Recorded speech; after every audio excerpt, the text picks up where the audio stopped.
He tuku moko tā te mahi mā tēnei rōia o Ngāti Maniapoto, a Roimata Smail. Mo tana puka puka aratohu, mo Te Tiriti o Waitangi. Te Tiriti, to me, is the foundation for peaceful coexistence of everyone in Aotearoa. It's our most important constitutional document, and I want to make sure everyone has access to the basic information about it. Māori are tangata whenua. It was the Queen that needed Te Tiriti in order for British people and other people later to live in Aotearoa. That's why non-Māori are sometimes called tangata tiriti, people of the treaty. Ko tito e Smail tētahi puka puka aratohu mō ngā meka waiwai e hāngai ana ki te tiriti o Waitangi mō te hunga e noho nei ki Aotearoa. Neke atu I te rua ngā hurutanga e noho ana a Smail I te whiako āture mō te tiriti, a he hiahia nōna ki te tuhi puka puka kia māma a ki te pānui mō te katoa.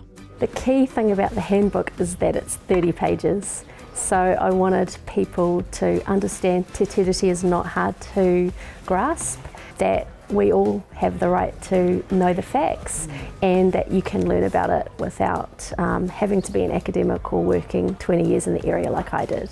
Nā tēnei puka puka aratohu I whai wāhi mai a Smail ki te hui taumata o Word mo tētahi wānanga. So I'm really hoping to share foundational knowledge with people to make them feel empowered when they go away, that they know the basics so they understand what everyone's talking about. Awesome, thank you so much. Ko tae mai a Donna Robertson ki te whiwhi I tēnei puka puka aratohu me tana hiahia kia tae atu ki te wānanga hei tēnei Rātapu. I wanted to find something that really digs into what it's all about and looks at it from a different angle, so I thought this would be perfect. I am attending her event with my daughter. We're very excited because she wants to learn more about Te Tiriti as well, and she's 16 and good time to really find out more. The future. Te Tiriti, the treaty and the principles are not complex.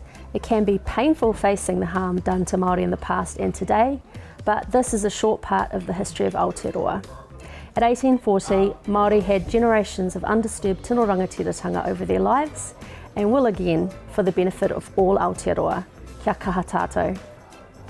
Katua Smail ki te tuku I ngā kōrero e hāngai ana ki te tiriti o Waitangi ki konei ki te taipanga o te piana hei tēnei Rātapu. Shikaila Andrews Alapaki, Tahu News.